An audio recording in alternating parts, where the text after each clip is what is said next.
your hands together. Put your hands together. Oh my. I had a conversation with her. This is how it went. Before you leave out the door, before you leave out the door, baby, won't you change your mind? Oh, Lord have mercy.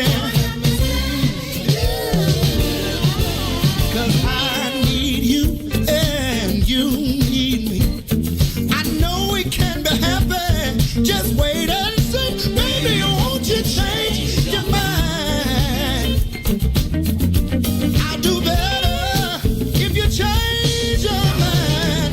Now that you got my love, you don't even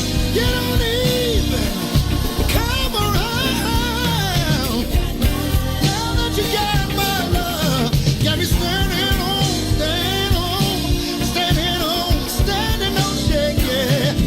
You got my love, you don't even come around. Now that you got my love, you got me standing on shaky ground.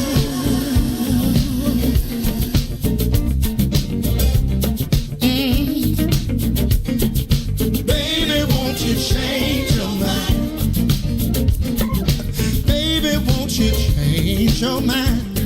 Oh no, I've been hoping, baby.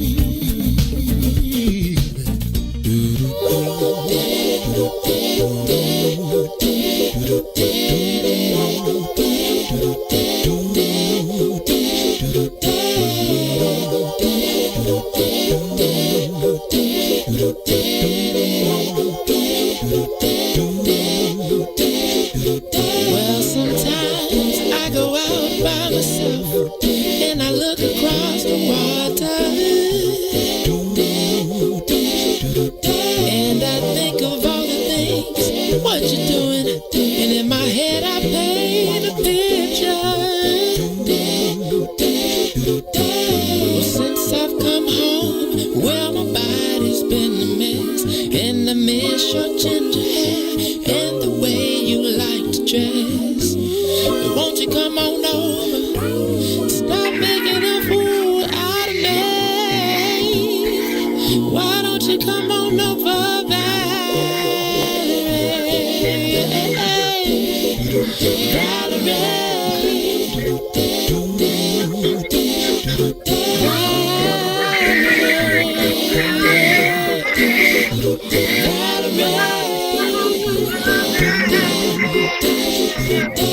Did you have to go to jail? Put your house on up for sale? Did you get a good lawyer? I hope you didn't catch a tan. I hope you find the right man who fix it for you. And are you shopping anywhere? Change the color of your hair. Are you busy?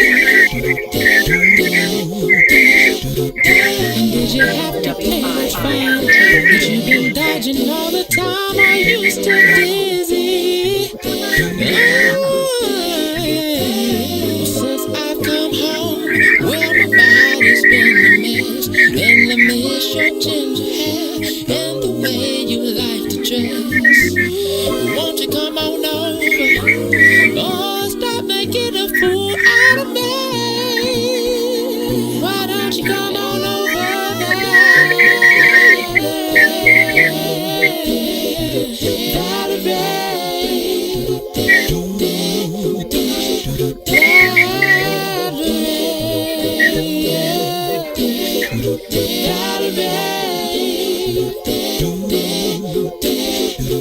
Well, sometimes I go out by myself and I look across the water,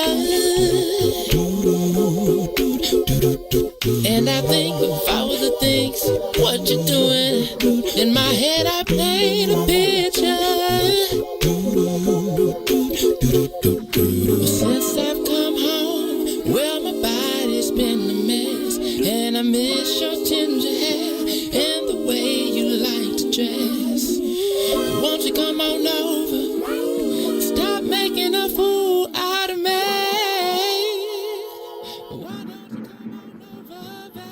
Peace.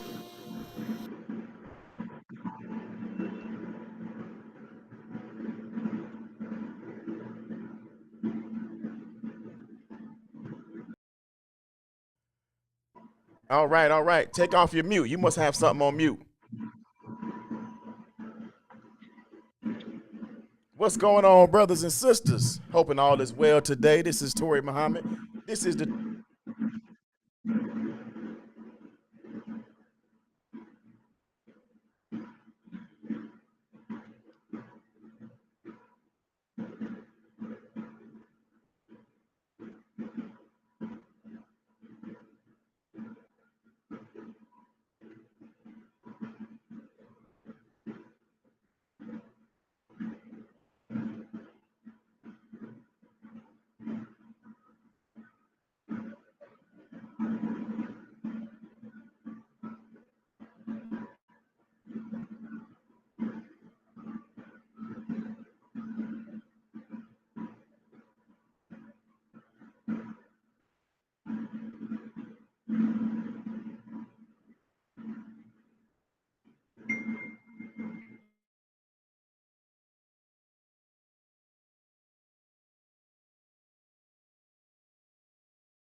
okay.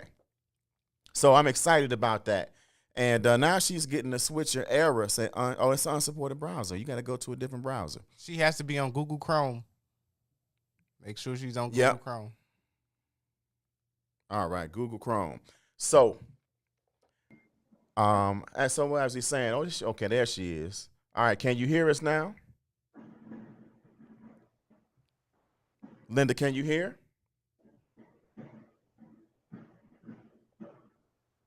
Can you hear?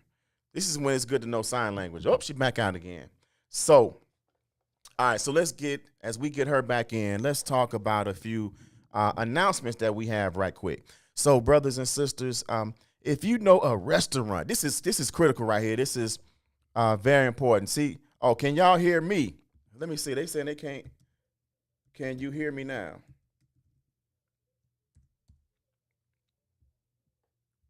All right, testing. Okay, all right. That was a few minutes ago that James Turner said can't hear. All right, so I want to give a quick announcement. I want you all to listen to this because this can be a great opportunity for anyone that you know that's in the food industry, chefs, caterers, grill masters. It can be people who own a restaurant. It can be bakeries. There is a opportunity to get $10,000 worth of marketing. It's an opportunity to be in a kitchen partnership agreement. This is different from iCloud and different from the Kitchen Cloud. Huh? Can you hear Linda? This is different from those other spaces. Let me see. All right, can you hear? She still can't hear. Well, I don't know what to tell you. This is a very unique situation where I have the voice and the mic and you don't. So I don't know, mate. I don't know what to do. So what we're gonna do, Oh, you can hear me now? You can Now hear I me now? can. Okay, Yeah, you don't beautiful. know how to work that switchboard. No, that's not. I was working the switchboard properly. Don't put that on us. Don't put that Right. on us, Don't put that sis. on us. Ron got my back over here. We know what we're doing. No, I think it was because it says my computer was connected to my AirPods. I Yeah, don't that's what know. it was. You done had the proper audio output. So I think I turned it off, and that's when I was able to hear you. Okay, praise the Lord. Praise the Lord. So you're with us. So you missed it though. I was talking about you like, woo. I was talking Bad or about you. good? I was talking Should I about be your scared? family. I was talking about everybody, cousins, everybody. Let's meet in the playground then. We can handle this on the 315. playground. 315. No, well, If you good morning, hey, everyone. Good morning, remember when you Tori. was little, you would say, if you hurt me, you gonna pay my doctor bill. Or the batter's going to hit the hand first. I used Right, to love that. right, right. That's why I want to say to even though I'm not getting that vaccination, if I was, I would tell them I'm only gonna get this if you agree to pay my doctor bill, because No, I wouldn't it's even been some get that shot. situations That's and not even. problems. Yeah, that's just a horrible thing. That shot. I just wish more people can educate themselves about the shot. But I feel some people. I mean, people got their own. Hey, at the end I'm of the just day, gonna leave the people gonna do conversation what they want to alone. do. Right. At the end of the day, There people you gonna do go. what they want to do. It's just a matter of having discussions and getting all of the information. So that's why I said And that, knowing because facts. the reality is that there already is a law in place. There's already an agreement in place with the people who produce the vaccinations that no one can sue for any harm or any difficulties that come as a result of the experimental vaccination. So that's why I was just making that play when you're back in the old school. But yeah, that's information is important and key, and I would just lean towards the principle that when it comes to anything, that the people who have been the most against our health and well-being are telling us that something is for our health and well-being, that we must search. It's like a snake got a crooked tongue, and if you want, you got to straighten that thing out. You got to go through the crook part to get to the base, and there may be some truth in the base of it, but sometimes we get caught up in the crooked part. So, but anyway, that's not the topic and subject we're going to talk about just right now. I wanted to make sure that people knew about this other piece that's so important and so has so much opportunity with it. So if you are doing food, if you are a caterer, a restaurateur, a baker, anything like that, there is a new program coming to Chicago.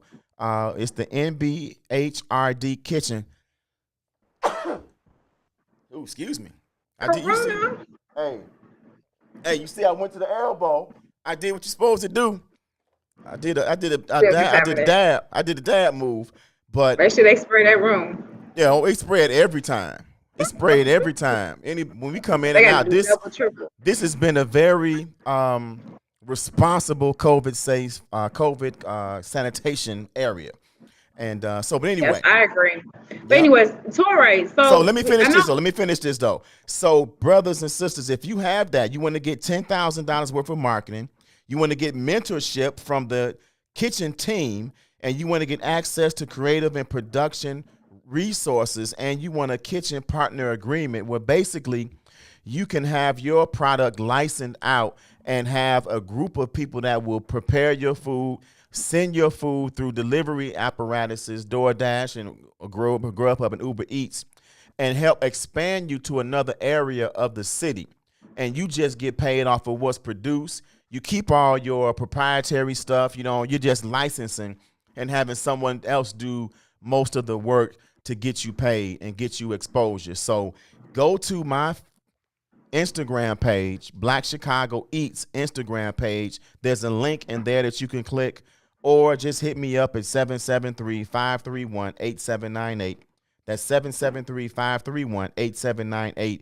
And so I can send you that link and you can get plugged in to submit the application. It's only going to be 5 selected, but you might be in that 5. All right. So this is the one I already applied for, right? Yeah, you already applied for that. Yes, This is absolutely. not the parking lot thing, right? Because I'm getting so much confused. So Here's what it is. It is the company that owns the most amount of parking lots in the country. And because of COVID, they were looking at, I got you, Sadiq. They were looking at some ways to use their parking lots that were not being used as much now because of COVID. And they decided to do something to support restaurants. So now they created Oh, this, kitchen piece. So that's what it is. So people can go check it out. Go to that link and get the information. And I saw Sadiq, so we'll make sure that you get that information, Sadiq. Shout out to Sister Mariam. She's doing some wonderful things. She has a fundraiser she's doing that is to help young mothers, and make sure that they have some of the resources and some of the tutelage that they need in order to be better parents and greater parents. And that's that's awesome. one thing that sometimes we take for granted, and we make assumptions on what people know, right? But what you did and how you were taken care of as a child, you don't know that, you don't remember that. So a lot of us have to, of course there's some common care that you can look at, but some of the things that you need to make sure that you do and don't do to keep your child safe and healthy, right? Too many times people learn about something later on that they say, wow, if I knew that, I wouldn't have given my child that. I wouldn't have sprinkled that talcum powder from Johnson and Johnson on them if I knew, right, that it would be harmful. So all that kind of stuff. So shout out to what she's doing, and we appreciate her. So what you about to say, Sissy? Oh, nothing. I mean, you answered the question. Was at the parking lot program too. Okay. So no, and I think Sissy Taco Bar. I think we filled that out already. So Yep, absolutely. You I think you did. So sent the link on your IG page. that's right. That's right. You are in the mix. So, So um, we what's going have on? what? Huh? Go ahead. Now I was gonna say, what's going on at the taco spot today? I see you behind the nice plush green over there at the Woodline. What does it say? Yes. The future is yours. Hey, Jennifer. So yes, what's going today? We're actually doing a special today, Tori. Normally we do 4:30 to 5:30, 2 for $5, but today we're gonna try it just because it's Good Friday too. We know a lot of people are at home, so we're doing a special from 1 o'clock to 3 o'clock, 2 for $5, chicken or turkey only, not shrimp, not salmon, not vegan. Those cost a little more. So chicken or turkey is 2 for $5 from 1 to 3. And then again, we'll pick it back up at 4:30 to 5:30. So everything is going great. We'd like to see more faces up in here for both spaces, Sissy Taco Bar and the Woodlawn, right from our community. It's really important that we get people to support us. Yep, that's right. That's right. I know it's been, a little slower than usual over there. So we want to encourage folks to get over there, take advantage of those sales, and man, get some great tacos today. Today, listen, today Not is a only good day to tacos, eat. but we got nachos and street corn, Tori, Nachos and street corn. Man, it's and all good over horchata. there. I love that horchata, and I love the Brother T's tea, my unique blend of horchata and sweet tea. Right, so man, get over there and support Sissy's Taco Bar today, and I think And it's peace, Brother Shaka. We see you, Sister Africa. We see you. Yeah, Sadiq is gonna be a little extra for that vegan, sir. You know what it yes, is. Sadiq, you know what that cost Oh, so is. listen, I'm with you though. I'm with you. I think I slipped up because I got to get it into my consciousness. I gotta give myself a little reminder But because you know what, so I got to go Sadiq, vegan. We're going no meat for April. but we are going to, for today, for people that don't eat the meat on Friday, that participate in Good Friday or Lent Day. I mean, we have salmon, so you can come get fish tacos. So we got plenty of that if you want to come just get the fish taco. But also, Sadiq, I am working on something where I create a day for vegans where we kind of have like a vegan day, where we kind of introduce maybe a few more, but just kind of taste, what is it, a tasting, but Uh-huh. just trying something different. But we are looking at that since the summer is coming, it's here, so we got to create some type of events. That's what's Tori, up. I love events. I love creating them, organizing as well. So I'm excited. The weather is bipolar right now. Um, But I'm ready to get past this. I'm ready for some sun and warmth. Hey, so I noticed how yesterday, was that yesterday? Nobody even said anything about that little dusting of snow we had in the morning. Everybody was like, listen, if we just don't say nothing, maybe it's going to go away. It was sticking to it, right? It was sticking, right. I looked out, I said, whoa, what's going on here? Yep, but I so, woke up and I saw it on the roof. I'm like, what the hell? yeah, that was there. It was on the rooftops. But it is what it is. So vegan day, no meat day, however you want to call it. We got your shaka. It's going to be on. And listen, so Linda, I have something that I need to tell you. Right, Uh-oh. and I'm about to do a Maury Povich on you right now because I got you on the show, and I'm going to tell you something that you didn't know was about to happen. So Monday is going to be a little switch up. Monday, I'm not going to be in the studio. Monday, it's going to be you in the studio with Sadiq. Because on Monday, I have something that I cannot get out of Monday that I must attend You can get out of it. at You just 11 choose o'clock. not to. No, well, when I tell you what it is, you'll understand. So I cannot get out of this Monday, and so I'll tell you about it when I come back on the show on Friday, and you all will understand. So, but Sadiq is going to be here with you on Monday for the show, the Toure Muhammad show. So we're putting a little greener side of things into the Toure. You know, we've been doing a lot of mashups and switching up. So he brought me on his show and didn't know it was going to happen like that, but we're going to bring him on. I know, He's gonna Sadiq. be- Uh-oh. So y'all got to figure out. Y'all got to figure out what y'all talking about and what. So it's on you. Sadiq, Right, boy. so- He be having them deep conversations, boy. Yep, I love it. So no meat for April. If anybody wants to jump on board with us, we are doing it. And you have to remind me and make sure I pay attention. Now, this is going to be serious. Oh, this is going to be. You know what, Sadiq? I think we should do something different on the air. Sadiq, I think we should come with some prepared food, vegan food options, and have like that little battle off. Okay, but y'all can talk about that. Y'all can talk about that after the show. y'all powwow. Y'all got each other's number already. Y'all figure out. Make it hot. Make me jealous. Get more viewers when I'm not here, man. Make me mad. Make me like feeling some kind of way. Make the show so hot, more people are tuning in. So, but that's what we're gonna do. So listen, I want you all to know this is gonna be a beautiful month because there's no meat, and it's also approaching Ramadan. And I've been on this for about a month now, and I'm gonna stay focused on it. I'm eating every other day. So when it's time to get down,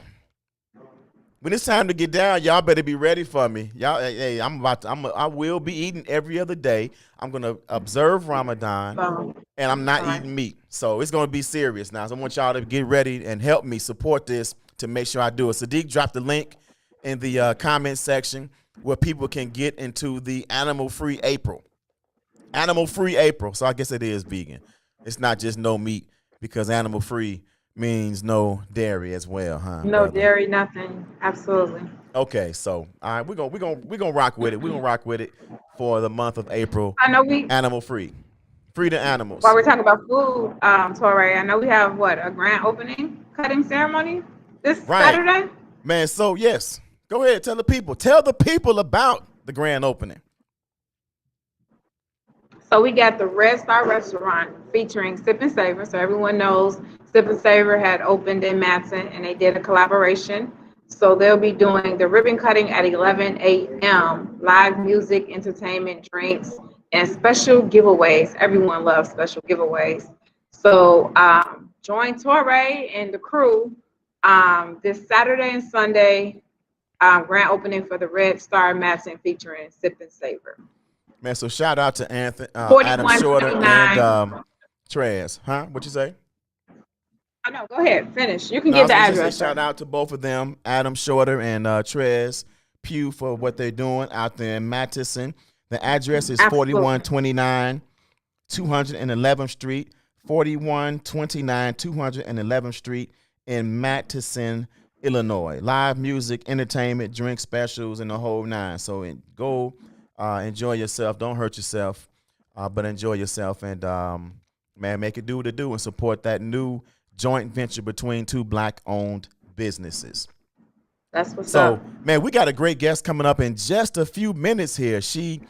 We bringing you straight out of Denver. We have a real estate investor, a realtor who's doing some amazing things. And like I said earlier, I think it's important sometimes for us to step outside of our city and see what other people are doing, because we can sometimes get so used to the monotony and what the norm is that we think is here in the city, and not see some other opportunities that may be right at our feet.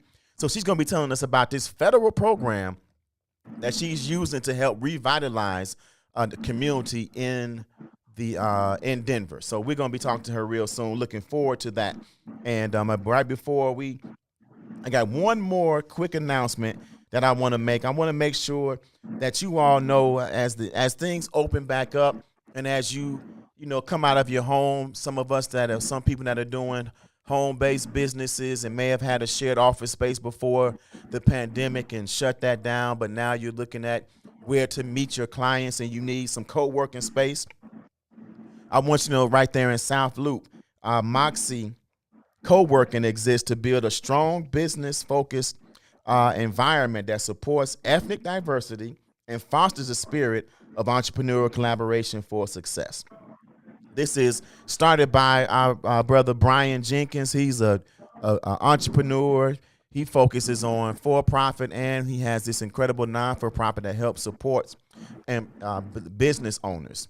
And so, it located in South Loop, the space features a sun-filled co-working space, enterprise-level conference rooms, and event space, private offices, and business development events.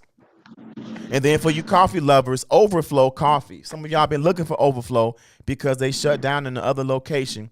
It's now located there on the first floor, so members can have discounted access to the amazing craft coffee. So come check out Moxie, that's MOX.E, to connect with like-minded, passionate professionals and grow like never you've grown before. Go to Moxie, MOXE, Chicago.com. That's Moxie, MOXE, Chicago.com for more information. That's what's up. Yes, it's time. It's time. People are stepping back out and, getting a little space, and you want to meet. And, you can't meet at your home, especially when you are meeting with strange people, or strangers, I should say, people you don't know, as you grow your business. So it's a great space to be. It's a great place to start, too. It's a great place to start before you, or while you're building your company as well, especially if you're a startup. You're keeping your costs down is important at the beginning of your stages. Yep, that's right. That's right. I listen to you often give some incredible and great advice to business owners, to people in different spaces and places. And it's always appreciated and valued because you bring a very clear and necessary perspective that gives people some of the things that they don't, when you're in your business, sometimes you miss things and you don't see what's obvious. So you need somebody with an eye that can come in and point certain things out to help you fix some of those challenges that, keep you from growing at the pace that you want to grow. Yep. And so listen, I know you gave that special out, but I'm going to tell people how to get a free taco too. So if you text Sissy's Tacos, SISSYS TACOS, Sissy's Tacos to 844-773-8392, then you'll get your first taco, or one of your tacos will be free. And so take advantage of that and go check out, especially if you haven't had it before. This is really for first time people, but if you've been a supporter, she might give you a nod if you show that you are on the text message list. And get that delicious Tom Girl taco. That's that animal free taco, brother Sadiq. Animal free taco, made with nothing but whole plant-based food, whole foods. Not this. And then you got the chorizo, vegan tacos. So you got some choices over there for the people. So we're excited about that. But listen, we're about to bring on our first guest. This young lady is going to talk to us about some stuff that she's doing in Denver in the real estate biz. We're going to go to that break right now, and then we'll be right back with more of the Toure Muhammad Show here on What's in It for the Black People Media. WIFTVPM.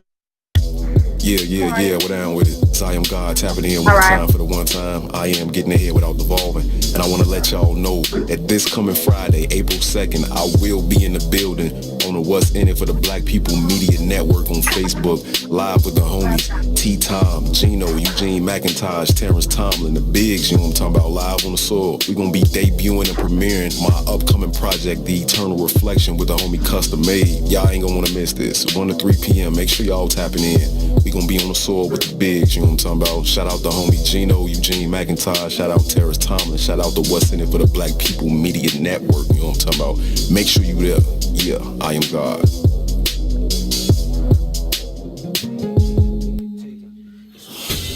Peace, everybody out there. What's going on? This is Eugene McIntosh, one half of the illest independent sports media outlet in the whole entire land, the Bigs. Check me and my player partner, Terrence Tomlin, a.k.a. T-Tom the Great, out every Monday, Wednesday, and Friday from 1 to 3 p.m. on What's in It for the Black People Media Network.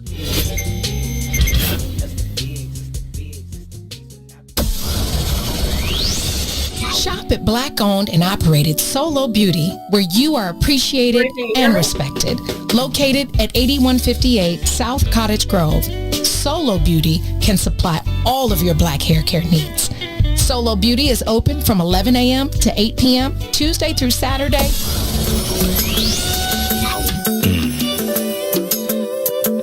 You sure looking good tonight, baby.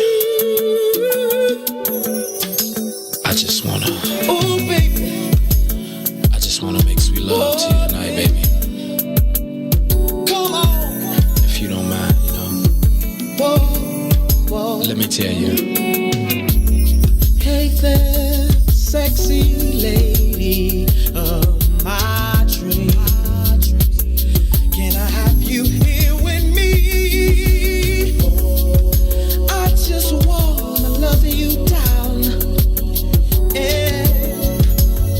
I'm making you scream my name. Oh, loving your body. I'll be kissing your body. And I'll be caressing your body. Oh, baby, just come on.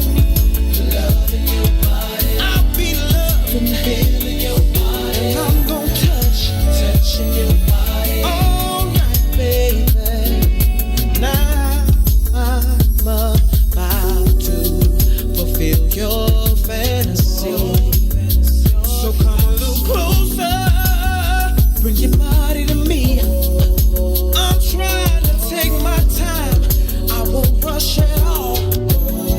'Cause you deserve the best.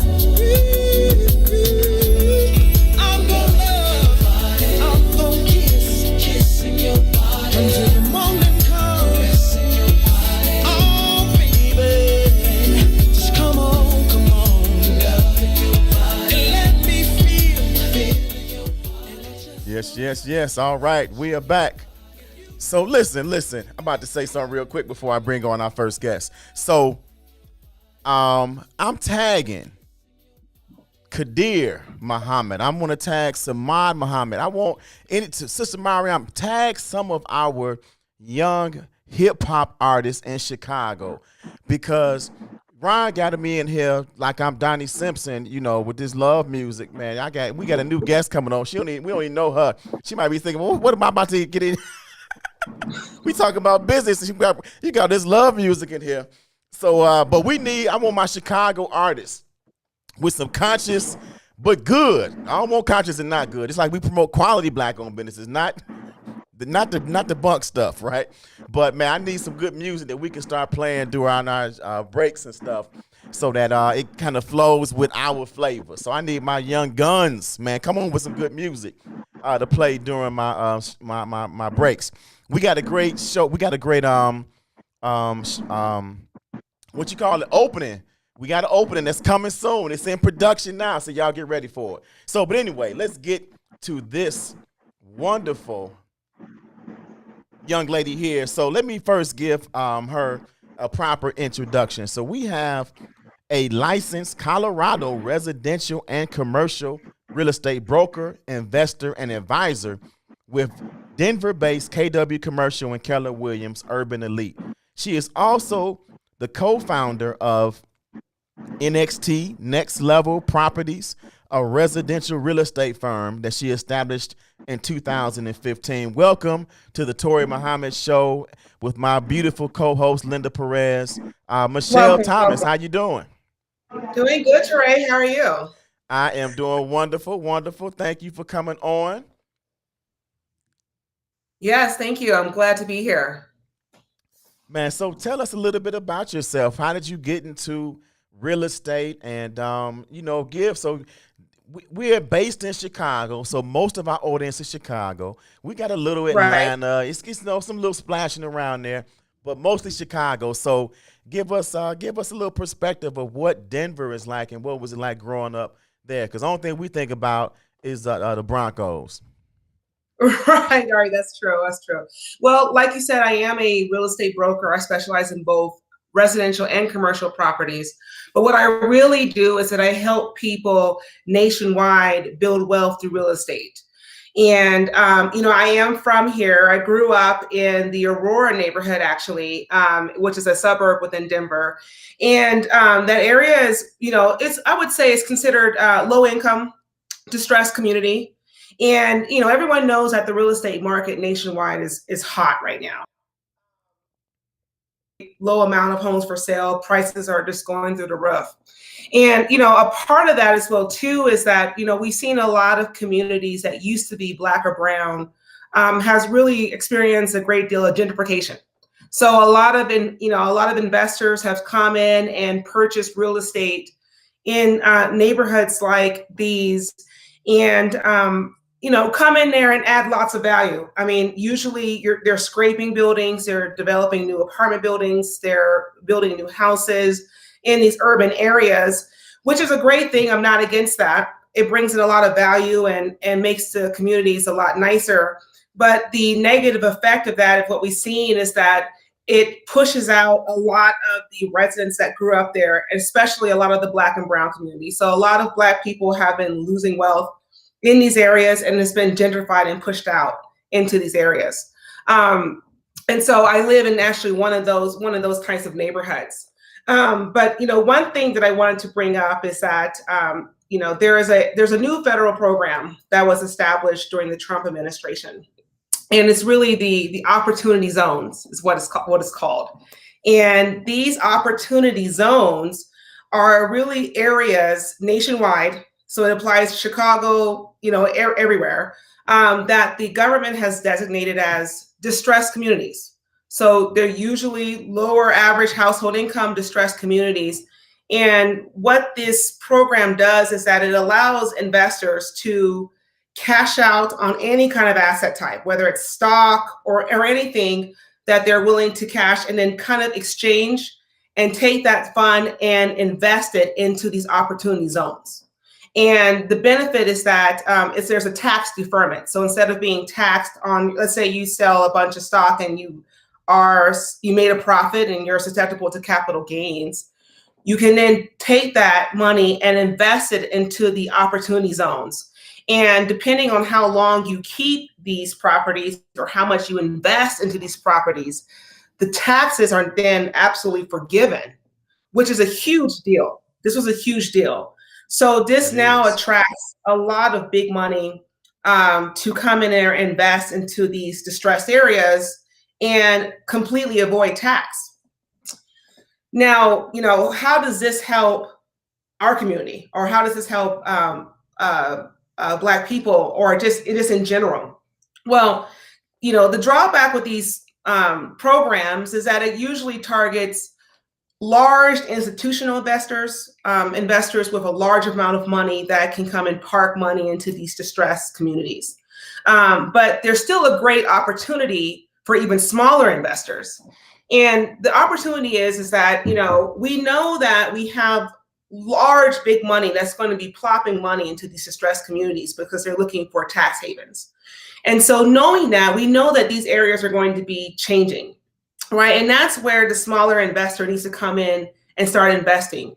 And what a lot of my clients are doing here in the Aurora area, which is a suburb of Denver, which can be done nationwide in certain distressed communities, is that instead of fix and flipping houses, or maybe taking in buying properties and completely scraping them and replacing them with really expensive housing that really pushes out the existing population, we're actually buying and value add apartment buildings. So apartment buildings or multifamily buildings, duplexes, triplexes, fourplexes, all the way up to like 50 units that are run down.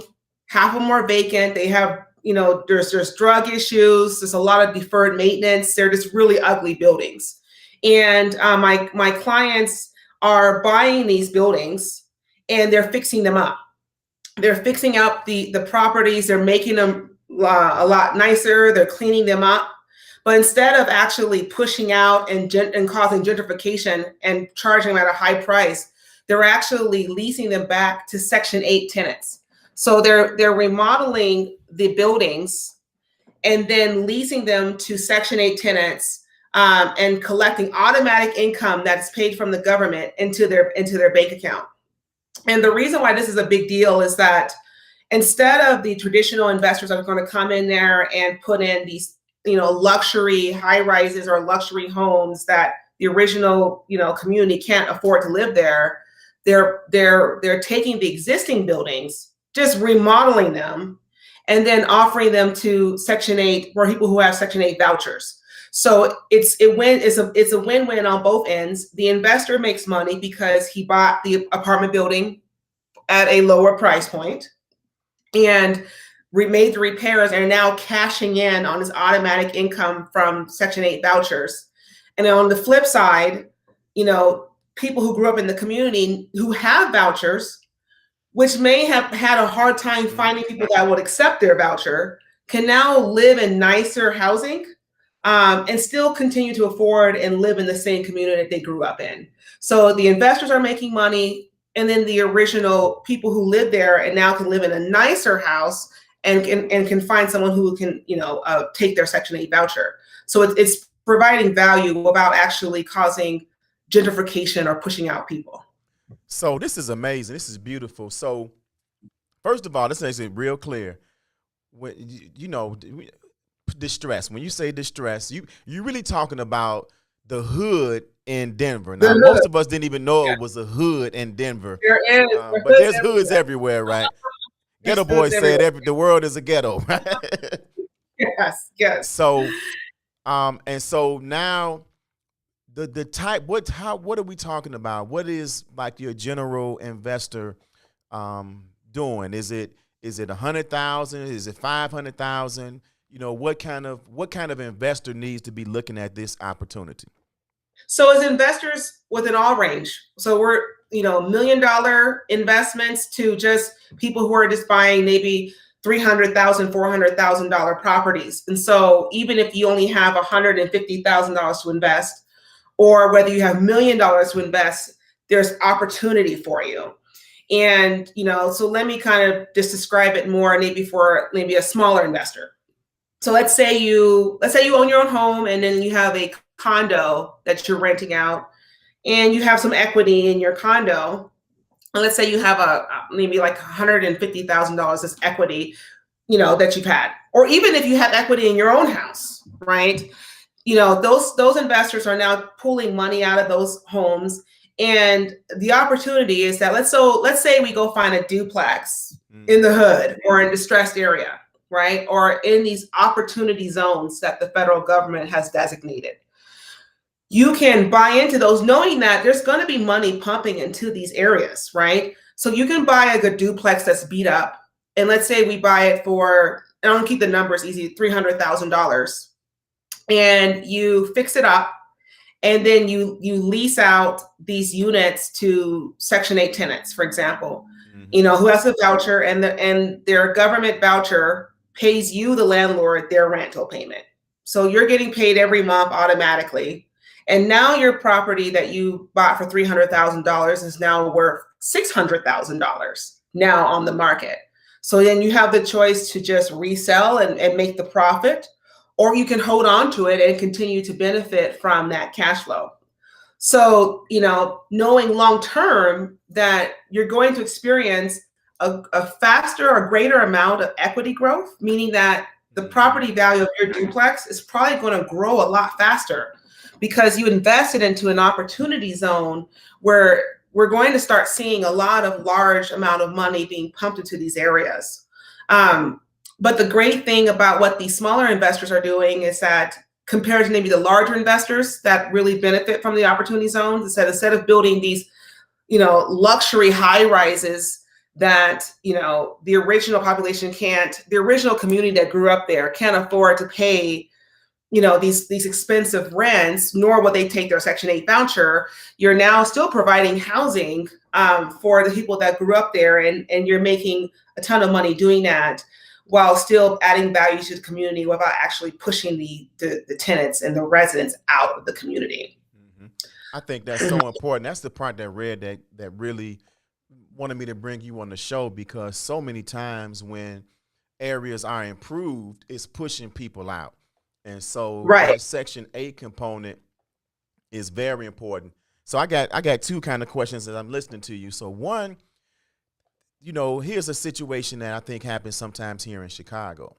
You have people who have property in a distressed area that would just sit on it.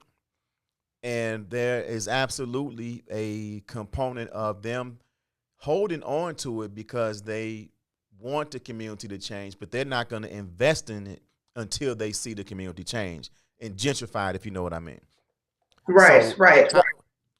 So how is that a challenge there? And then Right, exactly. So that is a challenge. A lot of times you see, people who are kind of like slumlords that just hold on to the property and they don't make any repairs. And I get it. The reason why it happens is that maybe owners are thinking that there is no real value in doing this. I mean, either one, I have a lack of cash to make improvements. And two is that, the tenants aren't really paying that much money in rent. So it's not worth me to fix up this property. Where that's where the opportunity kind of comes in, and where, I think that Black people really need to step up. Gotcha, right. Is that, okay, you can live in an area that's nicer. You've done well for yourself. You own your own home. And now it's time for you to get into real estate investments. Or let's say you actually own lots of real estate property, right? But maybe you haven't looked at some of these distressed areas because you kind of see these areas as, I'm not going to create income. Where that's where we need to jump in and grab onto this opportunity and not let this opportunity pass us by. So a prime example could be, let's say you have an owner who owns a fourplex or a 5-unit apartment building, and it's just completely run down, and the leases are really low, and it's not adding value. There's two things that can be done there. One is that maybe another person, like an example, an African-American person who's thinking about investing, can come in and buy that property, right? So you can buy that property. The seller just makes the existing owner just makes a profit from selling it, right? Mm-hmm. You come in there and you fix it up,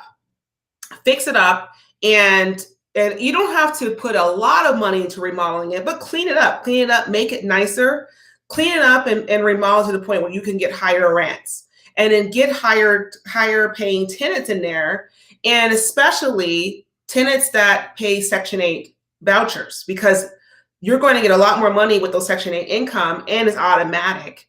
And so you're going to get rewarded for that. So you're going to get a higher cash flow, and you're going to get a higher return, and a much higher return than you'll get if you just kept your money in a 401k, or if you have, or you have an IRA, or if you just have cash sitting as equity in your house. And, if you continue to do that, you're going to gain financial freedom by acquiring more rental properties.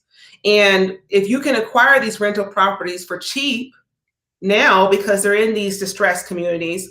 Right. Now is the time to jump in there and do it. Acquire these properties while they're cheap, while they're run down, they need work. Put in some of the work, and you're going to experience a great amount of return and long-term wealth as a result. So that's one. Beautiful. Go ahead. Yeah. Now, if you're already an owner and you're sitting on a property that's just, it's just kind of run down, now would be a great opportunity to sell it, because there are a lot of investors that are looking to buy into these distressed opportunity zones. And you can either sell it and then 1031 exchange, meaning take the funds and buy another property, because you're going to get an investment from that. You're going to get a profit from selling your property, and maybe find another property that you yourself can now fix up. Now that you have some extra funds, fix up that property if you want. And again, take on that strategy of leasing it out at a higher lease rate, and getting a better return. Now is a great time to be investing into these distressed communities, because these are becoming tax havens. The government is now allowing you to invest in these areas, and not pay any taxes on your property. That's huge. Yeah, exactly. Listen, so this is we got a couple of questions from the audience here. So Anthony D. Muhammad says, does this program work for new construction opportunities in distressed areas, or is it only rehabbing existing properties? No, it's absolutely meant for new construction mainly. So what I'm saying is that the zones, now here's the thing, the opportunity zones, it's really for investors that are investing into these areas, and you have to make improvements, whether that's rehabbing or whether you scrape and then rebuild. So there's some guidelines there that you have to put in some type of improvement into these assets, whether you buy land or you buy an old building and scrape and you remodel. And then you have to keep it for so many years. And then any gains that you have as a result from selling from your previous property can be absolutely forgiven. So you're not paying any taxes on that, which is excellent. Now, the drawback with this is that what we're seeing is that you're seeing historically where people would just, build new construction, which that's great. That's absolutely great. And I work with a lot of developers that develop real estate. But then you have to lease those properties or sell those properties at such a high price. Mm-hmm. And that's what we're seeing, the gentrification. Whereas the other route you can do that's usually cheaper sometimes is just actually taking the existing building, the existing structure, and just rehabbing it, which is a lot less, because you don't have to worry about pulling permits and doing those kinds of things and scraping and rebuilding. And you don't have to remodel them to the nines. You're not trying to make them luxury properties, but you're investing a minimal amount to get the maximum return by leasing these out to tenants and getting higher rents on them and getting a higher return. Mm-hmm. Mm-hmm. So let me ask you this, dude, because this is something that few people know about. Right. Anthony D. Muhammad said that he heard that this was what Nipsey Hussle was using in L.A. Before he passed, but this is something that's not widely known. So how do we get the word out? Is there people can go to the website and try to figure this out on the government website, or how can people learn more? Right. And so the first thing you can do is to Google the keywords opportunity zone to find your state's opportunity zone's website. And so if you go online, each state will have, like, even for example, Colorado has the Colorado opportunity zones, and they have opportunity zone maps. So you can actually look at a map, and in yellow, they'll highlight which areas the government has deemed as distressed. And if you invest into these areas, like if you sell an asset you had before, like stock or another real estate or something like that, and then you take that money and invest in these distressed communities, you follow the guidelines, your capital gains tax will be forgiven. And that's what's huge. So you got to go online and search. And then also my own personal website as well, michellethomasre.com. You can go there and contact me and ask, and I can answer any questions that you have concerning this great opportunity. So again, that's michellethomasre.com. Man, and so online, we appreciate you. because of course, you're talking to an audience that's not targeted in Denver, but you're willing to help provide that information. And I know I didn't mention this in the beginning, but I just in January got my real estate license.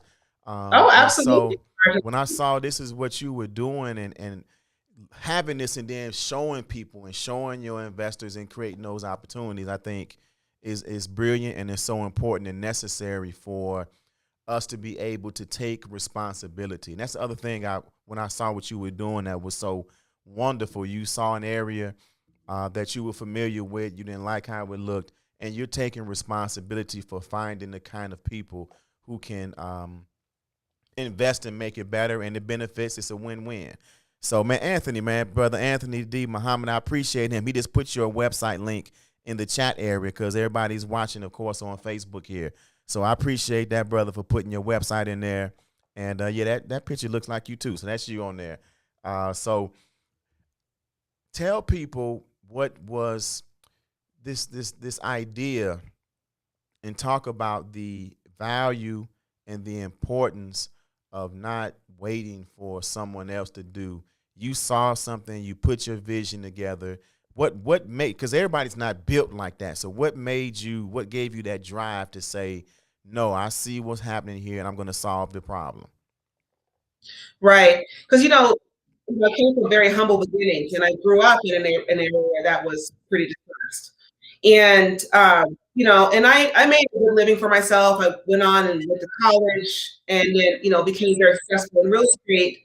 But it's just, you see a lot of your peers you grew up with are not as successful as you, right?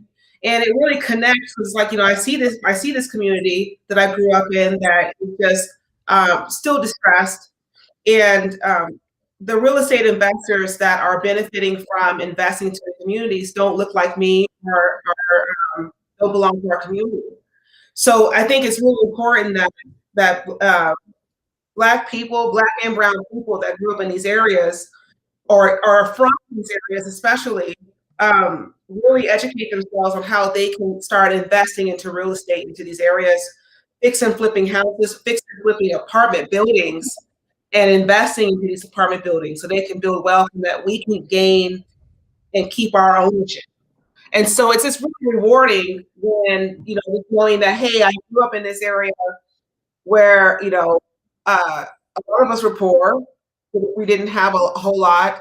And now I own buildings in this area now. It's very rewarding. And I want other people, especially other Black people, to also benefit from this knowledge, and to at least take action and learning how they can get into the game. Because there's a lot of people in our community that does have real estate or even own homes. And that is enough resources to come in there and start really investing into these communities.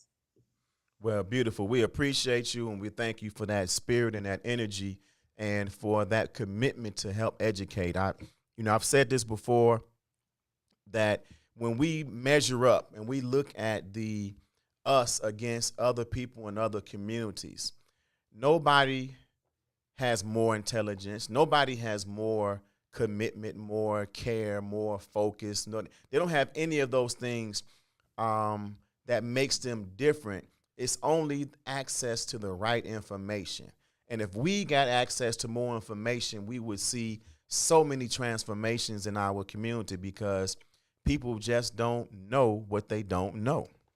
Right. That's right. Correct. Yep. That's correct. Tell people Absolutely again how people can reach you, and then we're going to be closing out this segment. But Absolutely. we thank you so much for coming on. Yes. So it's my website is michellethomasre.com. As an RE, I'm like real estate. michellethomasre.com. I am based in Denver, but I help people nationwide get started in investing, and I refer them to a great real estate investor broker in their area to get them started. So it's just michellethomasre.com. Invest in yourself, invest in real estate today. Man, beautiful. Thank you so much for coming on the show. We're going to take a quick break in a few minutes and come right back with more of the show.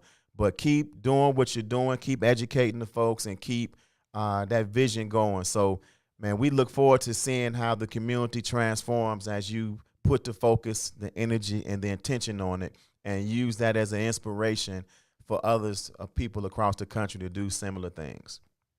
Thank you. All right, so brothers and sisters, this has been a wonderful, I don't know, we got to come up with a segment for when we talk about real estate, to keeping it 100 real estate or something, but we had a great guest on today. We appreciate her, and we'll be right back in a few minutes with more of the Toure Muhammad Show. And hey, we got Sister Starla Muhammad from the Final Call, so get ready for some good conversation. WIIFTBP. WIIFTBP. Media's just for you and me. WIIFTBP. Media's just for you and me.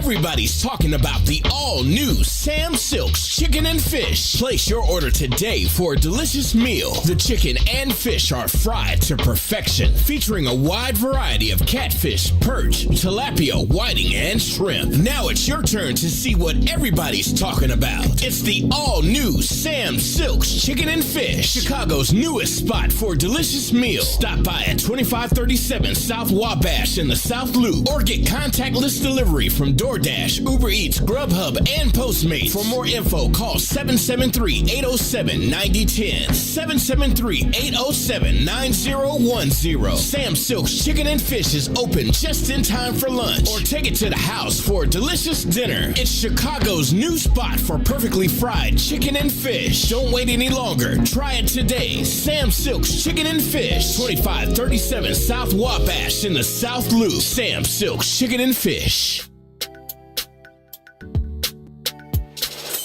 Sissy's Taco Bar Pop-Up is back with more hours and more days. Check them out at their new pop-up location at The Woodlawn, located 1200 East 79th Street. Sissy's Taco Bar offers authentic street tacos infused with international soul. Now every Tuesday, Thursday, Friday, and Saturday at The Woodlawn from 12 p.m. to 7 p.m. New vegan tacos have been added to the menu too. Visit sissytacobar.com for more info.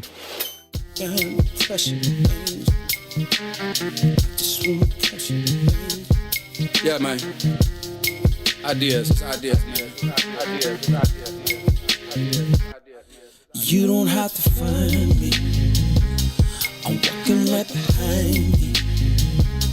It's so clear to see that you wanna be free. You don't have to find me. I'm walking right behind you. It's so clear to see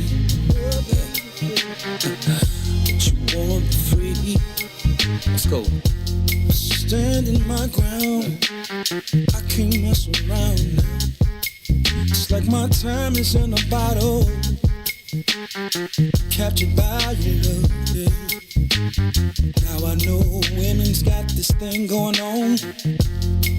We can't stay around so long, but I wanna come correct. Baby, get your off my neck. You don't have to find me. I'm walking right behind you. Understand clearly, yeah. That you wanna be free. It's the time that you spend making me think within. Is the trust still beginning?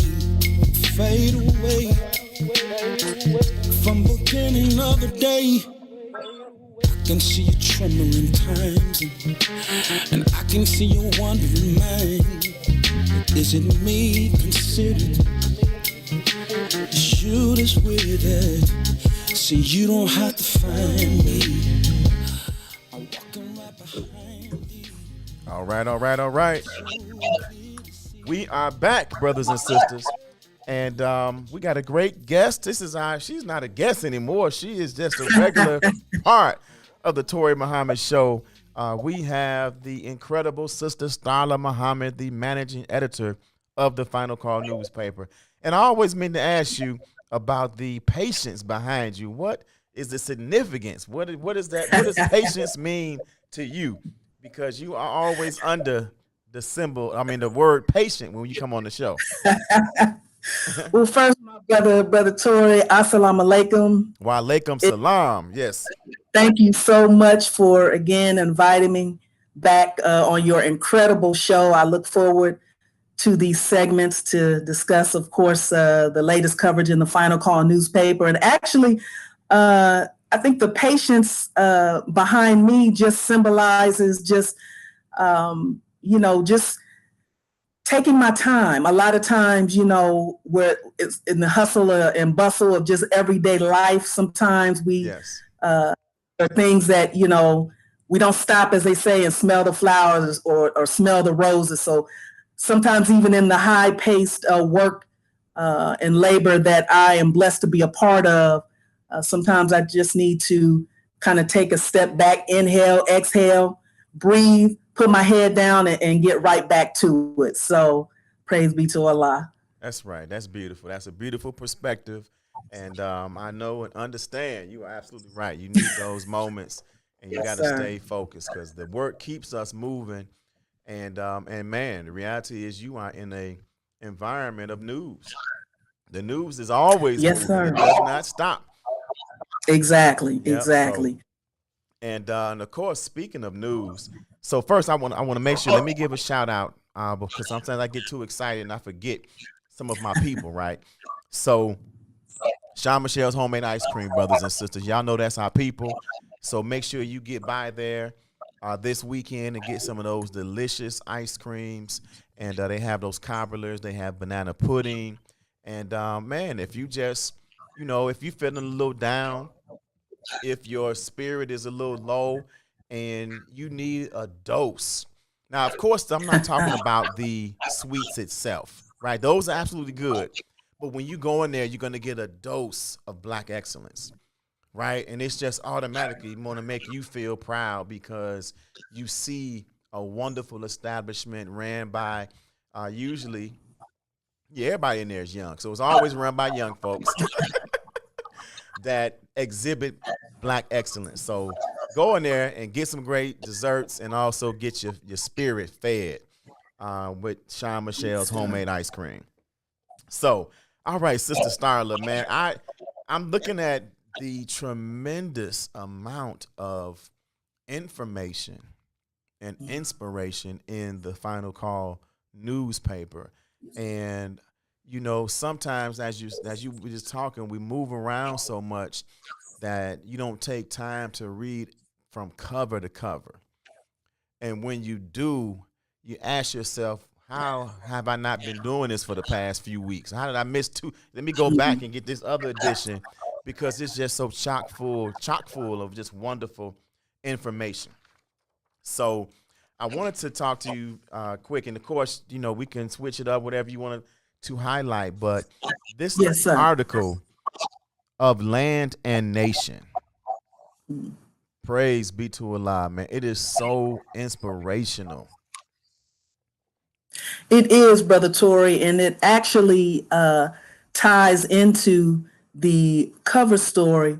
But we'll go ahead and start with the page 3 story and of Land and Nation. And that language was actually taken from an article by the Most Honorable Elijah Muhammad entitled Of Land and a Nation. And what we wanted to do in this particular article, which was written by Sister Anisa Muhammad, is we wanted to start to highlight and spotlight and profile Black folks and those who are, in this first article, everyone profiled are registered members of the Nation of Islam. So we're hoping this will actually be the first in a series of articles that really takes a look at Black folks who are doing community building in urban areas, doing things like purchasing farmland that they desire to turn into maybe an educational retreat where our people particularly our young folks, can learn about nature, growing food, the various aspects of science. And so this piece, I think, is really wonderful. And for those who are tuning in, of course, you can read this article in its entirety on www.finalcall.com. You can also, of course, take out a digital subscription to the Final Call, as well as when you see the mighty brothers of the FOI out and about in your communities with the paper, you can also get a physical copy of the paper. But this particular piece, we highlighted a few brothers and sisters who are just doing community building. So one sister we profiled, a sister Virginia Muhammad, who is in Boston out of Muhammad Mosque number 11, and she's the head of a community development corporation in Boston, and that's been around since 1979. And so it's located in the heart and soul of the Black community in Boston. And over these past years, I mean, she's been responsible for multi-million-dollar projects in bringing businesses to the community and building up this particular area. And so we just wanted an opportunity to highlight the work that she's been doing for so many years, as well as Brother Michael Muhammad and his wife, who recently purchased, I believe it is 22 acres in I want to say, I think in Pennsylvania, that they are into a farm. And so again, finalcall.com, where we also have posted some beautiful photos from the different efforts that are going on around the country, because so many times, Brother Toure, and I know you and I have talked about this before, when we talk about, sometimes we get stuck in wanting to talk about what we aren't doing or what, you know, we can't do or it's too hard. But we've got people who are out there doing and working together, whether it's pooling their resources with other families or other people, or just stepping out on faith. That's right. Doing research and putting the work in. And so many times, sometimes we're a little critical of ourselves because things start small, but we know we have to somewhere. So this particular article, again, on finalcall.com is just a profile of people who are out here doing the work. And I think it's interesting, you know, the patience that it requires to get into efforts like this. But we think it's a wonderful article. And again, hopefully we will be able to profile more brothers and sisters, those who are registered members of the Nation of Islam and those who are not registered members of the Nation of Islam, but who are just Black folks who want to create safe spaces for our people. And the being able to show that what the Most Honorable Elijah Muhammad and now the Honorable Minister Louis Farrakhan are constantly speaking on in terms of separation, how it's not just this abstract concept that's just wishful thinking, that we have people who are making that work, that vision a reality. So again, check out this of Land and Nation on finalcall.com. It reminds me of a quote, one of my favorite quotes, which I mean, it's hard to say one of my favorite quotes, but one that I repeat often. The Most Honorable Elijah Muhammad said that history is best qualified to reward our research because it provides the springs and motives of human activity. And of course, far back history, right, is important, and understanding 20 years, 30, 150, and even 20, 50,000 years is important. But even the history that just happens, right, is very inspirational and motivational. So when we see things that believers are doing and people in our community are doing in the present, it gives me so much inspiration, and the mind just starts flowing with ideas and opportunities. So this story right here just moved me, and it's helping me to settle on the idea of having big space and having land and having things on there and resources that would be great for the community. So it's very exciting. And I want to give a shout out to our brother Hannibal Muhammad, brother Hannibal Muhammad, who just tuned in. I think him and sister Donna, sister Mariam. I think everybody was sending you the greetings. And praise be to Allah. Wa alaikum salam. They're tuning in. So, but brother Hannibal has a book, In My Father's Steps, Self-Reflection and Lessons in My Journey to Allah. I'm going to purchase this book very soon, and I encourage other believers. I believe brother Abel Muhammad talked about purchasing the book. And so I'm looking forward to getting mine. And any believers, if you tuning in and you have a review of the book, definitely tune in and type it in the section. But we appreciate him and appreciate that inspiration. Oh, Tracy Owens sent the greetings too. We want Praise to, be to Allah. but I'm looking forward to purchasing his book and being moved and inspired. We have some great writers and authors that are providing some information that we need to keep us moved and inspired. So he said, go to HannibalMuhammad.com. And you know, with a first name like that, he definitely is a warrior. And that book is gonna get you moving. Yes, sir. I purchased and received mine, so I will be delving into it soon as well. And I got to give Brother Hannibal a shout out. I always laugh because I knew him when he was a young teenager, and to see him, now carrying on the legacy of both of his wonderful parents. I had the opportunity. His mother, Sister Latanya, was my first MGT captain when I moved to Phoenix. Wow! And so, shout out to Brother Hannibal, and to see him now as a family man and an author, and just the wonderful things that he's doing. Got to give my brother a shout out. Man, he's a man of many talents, man. Yes, sir. He can do some things with that camera too, boy. Yes, sir. For sure. Some wonderful shots. He's excellent photographer. He said, "Auntie." Yes, sir. Yes, sir.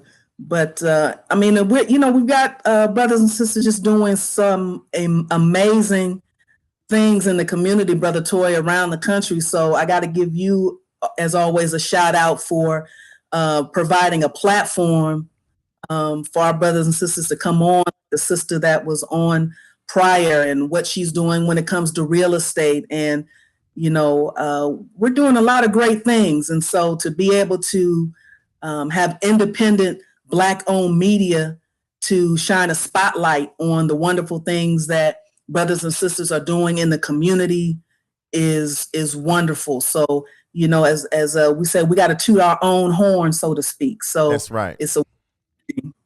Well, it's my honor and pleasure, and we definitely try to find great people who are doing things that we can help inform the community with. And because I got this inside track about some wonderful things that people are doing in the Nation of Islam, it's been fun to bring on people who, we have Brother Patrick and others that are doing great things. And so Mays gave us a shout out. He said, "I ain't never met so many Muhammads in my life." We're going to show y'all some people that's doing some incredible things, man. So shout out to Brother Mays, and what's in it for the Black people. Man, what's in it for the Black people? Man, you know what? When he coined that phrase and started using it, he reminded me, and this is a little segue into another story that I just wrote. But what's in it for the Black people? When he started asking that question, he reminded me of Lou Palmer. He reminded me of Lou Palmer, who said, "It's enough to make a Negro turn Black," right? And it's that idea of a phrase that really speaks to a movement. And too often, we as Black people don't put ourselves first. We think about everybody else. We think about how people gonna think, how other people gonna feel, right? We're the only people that there is a certain segment of the community that will ridicule you for talking about what's important and special and needed for our community first.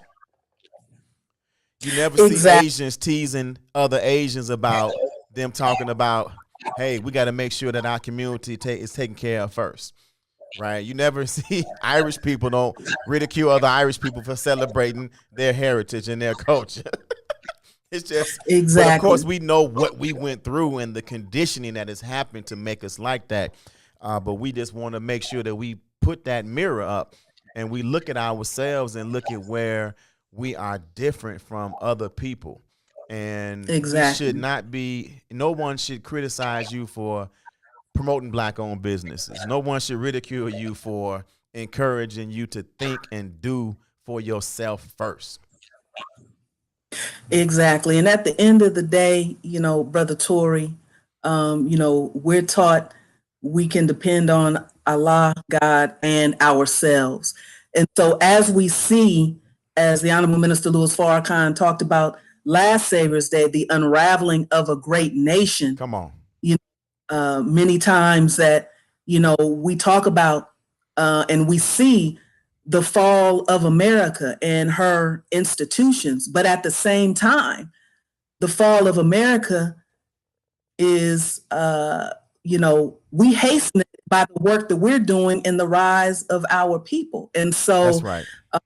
Even though we see what's happening politically and in some instances economically and socially, at the same time, we must continue to work and to build to make a heaven on earth a reality for ourselves, our children, our family, and our communities. That's right. So that's why, wonderful to continue highlighting brothers and sisters who are, despite what we may see going on around us, that doesn't mean when the world unravels that we have to unravel with it.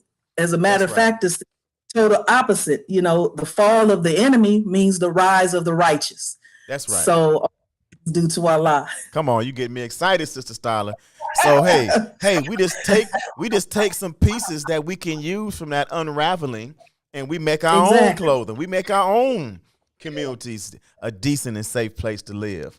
We're in that time. So, Brother Hannibal, I got you. Brother Hannibal wants one of the T-shirts, and Brother Anthony talks about he got his "What's in it for the Black People" gear.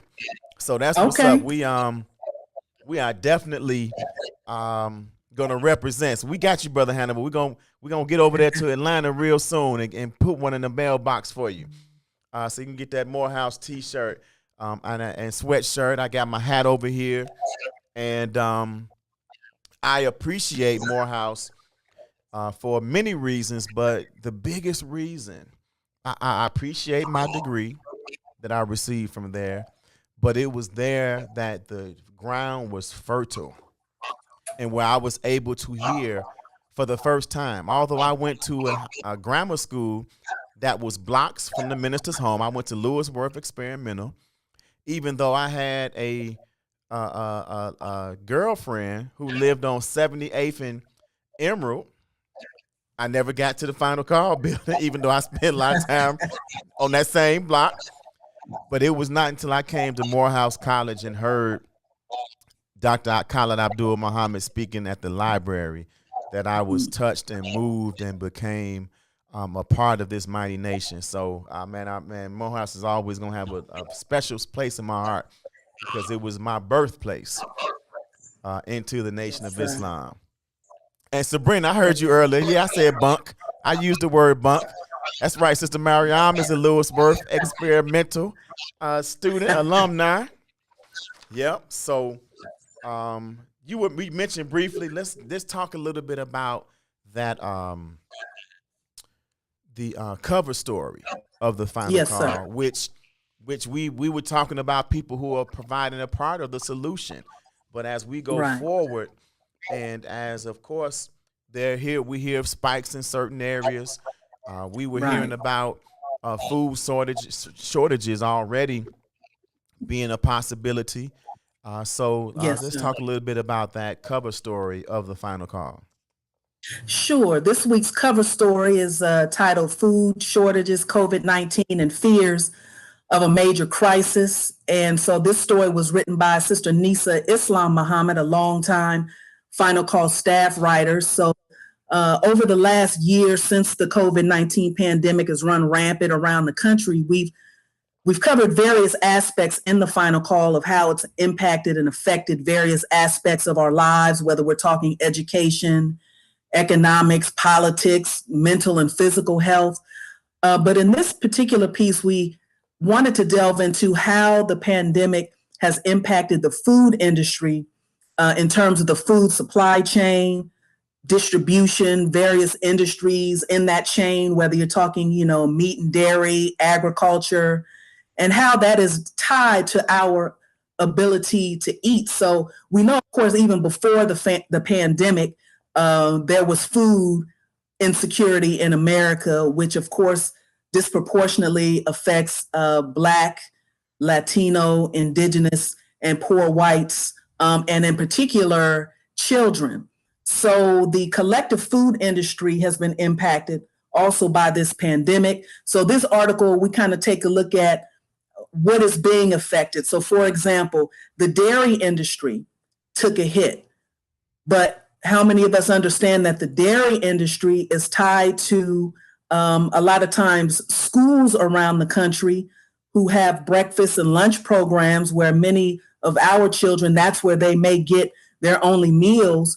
But because the dairy industry, the milk was hit, that also then impacted schools because, of course, schools were closed. So now the dairy industry is like, okay, we've got restaurants that are closed, schools that are not meeting. So they have literally had to dump so much milk. And at the writing of this article, I believe in Virginia, they had logged in their some of their facilities there, 1,300 cases of poultry and meat facilities that had workers that had come down with COVID, I think resulting in about 1,300 cases, about 50 hospitalizations and some deaths. So of course, then that affects, then can these products, goods get to, places that really need them? So food that normally went to these sources like restaurants and schools are now stuck on farms. And there were numerous reports of farmers saying they had to dump or get rid of so much in terms of milk, vegetables, etc. So then if you've got farmers who are now dumping food that was viable, then you can see where the problem is. So now that food is not getting to the people who need it. It's not getting to the grocery stores, etc. So of course, in this article, we highlight, the problems and then how those problems are connected. But just like we tried to do in the companion piece, we also in this particular piece highlight people around the country who are trying to step in to the best of their ability and at least fill a little bit of this void. So of course, we have our dear brother Eugene Kahn in Chicago, yes, who his organization does Muhammad's Food Banks. We highlight an organization in Baltimore that's spearheaded by a pastor there who they do food distribution to residents in that area that have been disproportionately affected. So we wanted in this particular piece to look at what the problems are, how they're interconnected, but again, what are people doing to step in and help their fellow, residents in their particular cities who may not have access to food. And I think we've talked about on a previous show, the food banks, yes, and the long lines that are being seen at food banks, and people who, a couple of years ago, they were maybe donating to food banks because they had a surplus or they had the ability to donate. But now those very same people are finding, because of the loss of jobs and the things that have been impacted by this pandemic, they're having to go to the food banks to try and get food. So we just wanted to take a look at that. And again, this article, you can find it on finalcall.com. Man, it's absolutely a great story, and it harkens and it reminds us of the importance and the value of things that the Honorable Minister Louis Farrakhan has been telling us for years, right? We came into the nation in the 80s and late 80s and 90s, and were being told about the importance of food storage, right? The importance of water storage. And then, of course, throughout the years, people would come, believers and people that were in that agricultural field, teaching and showing us things, how to, grow even food in your backyard, even if you have a small backyard. What type of food, right? I still remember the conversations about spinach and getting, because that's one thing that can be grown fast, right? Right. And then the beauty and the value of the navy bean soup and even the farina muffins, right? That you can make some great meals with simple ingredients when you know what to do, what ingredients to put together, and not only for it to taste good, but to be so beneficial for your health.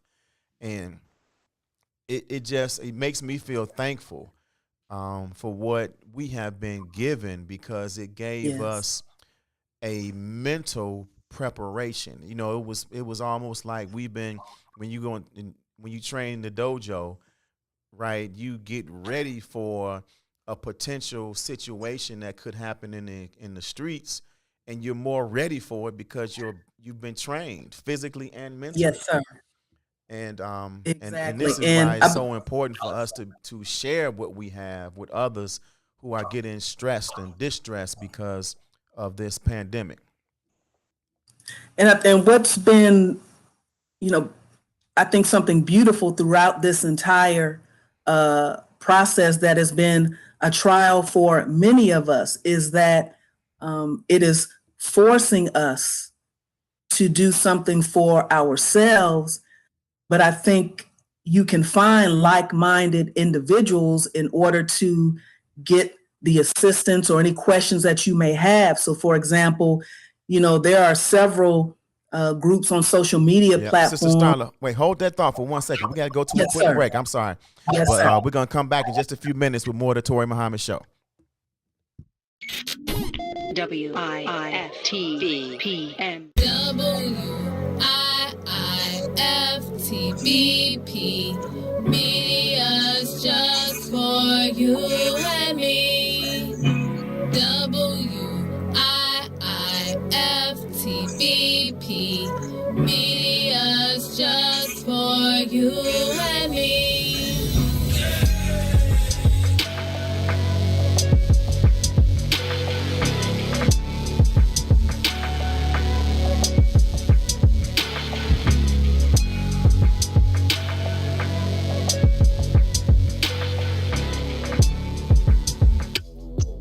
Yeah, what down with it? I am God tapping in one time for the one time. I am getting ahead without devolving. And I want to let y'all know that this coming Friday, April 2nd, I will be in the building on the What's In It for the Black People Media Network on Facebook, live with the homies. T-Tom, Gino, Eugene McIntosh, Terrence Tomlin, the Bigs, you know what I'm talking about, live on the soil. We're going to be debuting and premiering my upcoming project, The Eternal Reflection, with the homie Custom Made. Y'all ain't going to want to miss this. 1 to 3 p.m. Make sure y'all tapping in.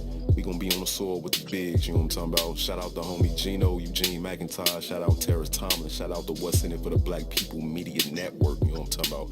Make sure you there. Yeah, I am God.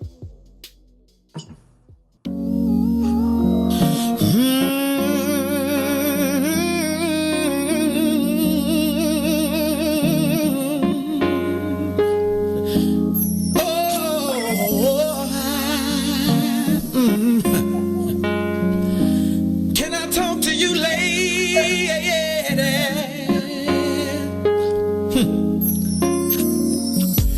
Just the other day, I ran into a good old friend of yours, and I had to ask her, how have you been? She told me you were engaged and happy. My heart fell to the floor, I know it should have been me, but I couldn't see you with no one else. But I'll believe it when I see you standing there. I'll believe it to tell you how I feel. yeah. Still on. Oh, I can't believe it. Forever, baby. I thought I was invincible, no one could take my place. I still get funny feelings when I see your face. I know the love we shared was so real. In spite of all the ups and downs that we've been through, sometimes I wish I was there with you. All right, we are back. Hey, this ain't Ron fault. He playing what he got. We gotta get Kadir. We gotta get some of our music in here so he can be playing the slow jams. I feel like we're on BET with Donnie. Okay. This is like it's Keith Sweat late night. But no, man, we appreciate Ryan, and man, everything he does helps to make our show better and better and better. But we looking for that music. I say, Ryan, what kind of music can I get in here? He said, long as it's Chicago. We want some Chicago artists that we can represent here on What's in It for the Black People Media. And of course, we got to have their permission. So I'm hitting up my young guns. We need some music in here, man. I need some folks saying, you know. GC, you know. Golden Child, where you at? So, okay, so continue your point. I'm sorry. Yes, sir. So I believe we were still on the piece with regard to the believe COVID and Yes. food. Yes. And I think I wanted to again just touch on again as we see the continued challenges that are befalling this country, the unraveling of a great nation, as the Honorable Minister Louis Farrakhan has warned us and cautioned us about. We've also been given divine guidance. And so I think, for example, when it comes to brothers and sisters, growing their own food, there are plenty on media of various groups where if you have questions, if you're a novice gardener, you want to start growing something, but you don't know what to grow or what the process is, there are plenty of resources available where you can connect with like-minded people. I know last year I delved into planting a vegetable garden, and I'm looking forward to it this year. So I'm the part of a couple of groups trying to grow some carrots, some spinach, something, Brother Toure. Go ahead, let's do it. For myself and my family. That's but right. brother, it's time. And That's so right. I tried to grow some carrots one time. They were so tiny. I was like, oh, this is where baby carrots come from. I couldn't figure out why they were so small. Yes, sir. But it's beautiful. It's beautiful to see our people, embracing really, what is our birthright. That's right. And That's so, absolutely right.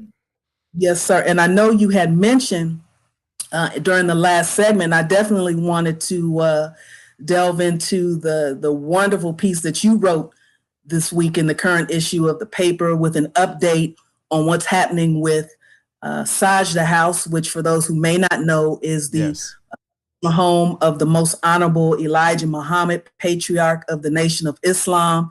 And so, Brother Toure, if you want to share with the folks some of the updates and what you covered in this particular article. And again, brothers and sisters, you can log on and get your digital subscription to the Final Call. You can hop on the website. And of course, again, when you see those brothers of the FOY out with the suits and bow ties, get a Final Call, a physical copy for yourself, get one for a family member or a friend. But Brother Toure, your piece was great in giving us an update on the mighty, mighty work that our sister Wendy Sajda Muhammad is doing with the home of the most honorable Elijah Muhammad. That's right. Yes, ma'am. We did give people an update on Monday, but just to recap, because I think it's so important, I appreciate that. She revealed how this wasn't just a singular moment, but that this has been since 2019, either not responding to consistent documented outreach from her team to the alderman's office and consistent work stoppages coming through the alderman's office, stopping work that she has been doing to rebuild that home.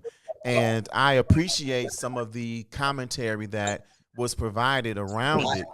And some of it was about a discussion of, understanding Chicago and Chicago politics and, doing things a certain type of way. But, first of all, you have to reflect on who it is that's doing the project, right? Yes. Number one, those of us who have come up under the teachings of the Most Honorable Elijah Muhammad and follow the Honorable Minister Louis Farrakhan do not move to the beat of men or women. We move to the beat of Allah.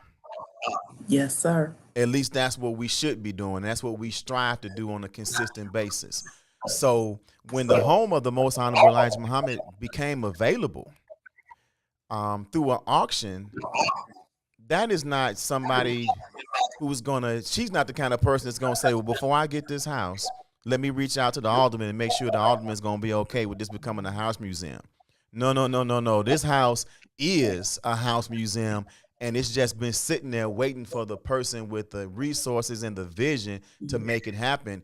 And the alderman is not going to stop, is not going to be in the way. And I don't even think that was a consideration, right? So the vision and the idea of it is what it needs to be. And then all the political stuff needs to be worked out. But it will, and Allah will work it out as we see. He's working it Yes, out. sir. So she went head forward, but did the proper steps to reach out, to start dialogue, to make sure that everyone understood in the community the things that she was going to put together to make sure that it did not become a traffic, jam basically Right. in the community. And we can't ignore the fact that this comes within the context. And I didn't put all this in the paper, but I'm just not kind of just talking about it, right? This Yes, comes sir. in the context of social media banning the most respectful, the most inspirational, the singular most important Black voice in Black America, the Honorable Minister Louis Farrakhan, off of social media. This comes in a space and a place where the work and the legacy of the Most Honorable Elijah Muhammad is not recognized as it should be, right? So we cannot have any attempts to stifle this work and this message. Now, of course, people own social media, but they don't own that house. That house has an owner, and that owner is doing what she wants to do in that house to make it a beacon of light and a symbol and a reminder of the work, the legacy of the Most Honorable Elijah Muhammad.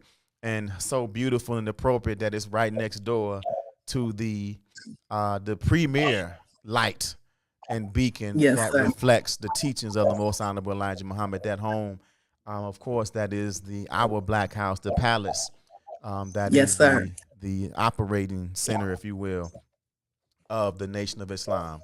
So, and the work of the Honorable Minister Louis Farrakhan. So, so it's a great story, great update, and I think that it's not over yet. And we stand with her to keep to make sure the house museum, make sure that house is exactly what she intends it and wants it to be, because what she has for in her vision is good, not just for her, it's good for all of us. Exactly. And for those who want to know how you can help, you can go ahead and visit sajdahouse.com to find out how you can assist in this project. But Sister Sajda is doing a wonderful and mighty work in preserving that beautiful, beautiful home. And the fact that it was acquired by one of our sisters in the Nation of Islam is just is so beautiful, because someone else could have stepped in and acquired the property, and who knows what they would have done with it. But Sister Wendy Sajda Muhammad is doing a great work, so we applaud her efforts, and we want to continue to support Sajda House. So again, sajdahouse.com. That's right. And Brother Toure, guess what? So, what is coming up? What's coming up? Ramadan? What? Exactly. That's I don't know what you're talking about, but I figured that might have been it. It Yes, is. sir. But listen, let me say this real quick too before we get off of Sister Sajda and the Sajda house, the Elijah coins. So the sister Yes. took the copper gutters that could not be used in the renovation of the home and had them made into coins with the image of the house on one side, the image of the most honorable Elijah Muhammad on the other, and some great symbolism in that coin that you can purchase. The contribution goes towards the renovation and the vision of the house, but you also get this incredible, important keepsake that could be, that's a heirloom. That's something that you can hold Yes. and pass down and tell the story about the restoration of the home and how this is an actual piece. You know how folks that love Wrigley Field, right? When Wrigley Field was renovated, they had to get a piece of one of the chairs, and some Right. people have those pieces, and it's just it brings them so much love and joy. Well, that's how we feel about these Elijah coins on a whole nother level, because they are a representation and a piece of that home that so much great work was done in. And your Yes, brother sir. designed it. I actually designed the coin. Praise be to Allah. Go ahead, Brother Tory. Yes. It, I didn't know I had that in me. Praise is due to Allah. Yep. So yeah, that's beautiful. Okay, so yes, Ramadan. Yes, yes. So we have an article also in the current issue written by Sister Tariqa Shakir Muhammad, who is one of our young Yes. incoming writers. And so her piece examines the month of prayer and fasting that is observed by Muslims around the world. And so Ramadan 2021 is approaching, so I believe I want to say the 12th or the 13th of this month. It depends on the sighting of the new moon of when fasting will begin. But this is a great article that just talks about, of course, the purpose of Ramadan. And this is, of course, the second year that we will be observing Ramadan during the COVID-19 pandemic. Last year, we had brothers and sisters who, because we could not gather as we had done so in previous years, with the advent of technology, you had brothers and sisters who were connecting and doing Zoom iftar, and iftar is just the breaking of the fast on a daily basis during the 30 days. So this article just takes a look at, the purpose of Ramadan. And for brothers and sisters who may not be Muslims and don't know necessarily what Ramadan is, check out this article. But, you don't have to be a so-called Muslim to appreciate the benefits of, prayer, fasting, devotion. I always look at it, Ramadan, as a time, of course, for self-reflecting, trying to improve myself. And it's also a time, of course, for friends and family and the believers. And so I'm looking forward to Ramadan this year, and I know many of us are. So check out this article in the current issue of the paper as well. That's right. And brothers and sisters, even for those who are not Muslim and you're not familiar with Ramadan, like Sister Starla said, get familiar with it and consider being a part of it with us, right? And you don't have to do the full Ramadan like we're going to do. If it's your first introduction and you feel kind of nervous about it, then decide to not do something, during the daylight hours. Maybe, maybe you don't eat meat during the month of Ramadan. Maybe you get off of sugar, right? But if you could look at increasing your prayers and decreasing the amount of food you eat. If you eat 3 times a day, then maybe you do 1 meal a day, right, with us during Ramadan. Think of something that you could do to participate with us in this. And as we were talking earlier, and we talked about things that we've learned that help get us ready for this unknown pandemic, Ramadan is one of them. See, as a community, when there was a potentially that you couldn't go out and there was potential food shortages, we were not as worried because we knew, I don't have my children in the house. All my children are all grown now. But if I needed to not eat for a week to make sure that food lasted for the month, that it would be a simple thing to do because this is something that we practice, right? If I had to go 2 weeks, I wouldn't get nervous. I say, fine, I can go 2 weeks. 3 weeks, I could do it. I might. it might be a little like, okay. But I can do it, right? Yes, sir. The longest I've done is 19 days.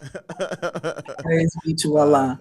By Allah's grace. But, these kind of things help get you ready mentally and spiritually to deal with the challenges, the point I'm making. So, man, consider joining us in Ramadan and do something that can help strengthen your internal resolve to make it through challenging and tough times.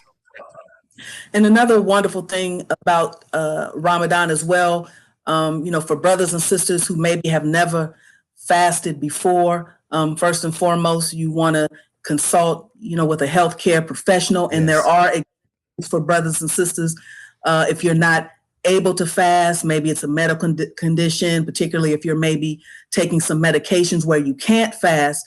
But during the month, again, it's a time for self-reflection, self-improvement. As Muslims, during the 30 days, we read the Holy Quran. We read a particular part each day. So at the conclusion of the month, we will have read the entire book, the Holy Quran, which is the book of scripture for the Muslims. But Ramadan is also a time for an increase in terms of charity and giving to others as well. So you can volunteer. We spoke earlier about food banks. So if there's a food bank that is helping people in the community, you can look at that as an act of kindness and charity to do throughout the month of Ramadan as well. But definitely for those who are interested, you can check out the current issue of the Final Call for the Peace by Sister Tarika with regard to Ramadan. Absolutely. Man, Brother Anthony D. Muhammad, man, I gotta do something. I do something special for him. He just posted the link for the comments at the zoning committee that Sister Sajda gave. He gave the link for the sister who was on earlier. Man, I appreciate this brother. He gave a few other pieces of information that coincided with what we were talking about. So I appreciate him dropping those resources in there as we talk during the show. So, brothers and sisters, man, join us. Consider being a part of Ramadan, and of course, all the believers across the country, and look forward to a blessed Ramadan. And Sister Starla, I don't have to, but I'll just say this as an admission. Usually, I may not get all the way through during the 30 days, and I'm still 3 or 4, sometimes 5, 6 days working to complete my reading of the Holy Quran. Last year was the first time I completed the reading of the Ramadan in the prescribed time. Praise due to Allah. And didn't have it. Sometimes, and I would maybe have 1 or 2 days to make up, right? Right. And, the last year, no days to make up reading or observing Ramadan. And what it did for my internal resolve was so much. So, man, I just shout out to everyone who just strove, whatever you did, however you strove and however you made it through.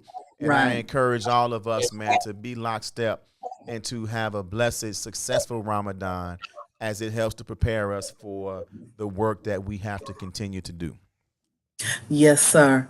And I know time is wrapping up, but I wanted to quickly, Brother Toure, tomorrow, Saturday, April 3rd, the National Black Leadership Summit Part 2 happening. And of course, this was created by a longtime activist in Boston, Brother Siddiqui Cambone, who is part of the Nubian Leadership Circle, which is basically a collective of Black groups and organizations. And that was revived. And so last December was summit number 1, and organizers said that I believe over 260,000 people have tuned in to watch the replay of that particular summit. So tomorrow will be part 2. So if you go to nubianleadership.org, you can register. There will be breakout sessions virtually. So there are different topics. If you're interested in agriculture, I believe there's one dealing with communications. But that is happening tomorrow from 10 a.m. to 10 a.m. I believe to 3 p.m. Eastern Standard Time, and the Honorable Minister Louis Farrakhan will be delivering opening remarks tomorrow.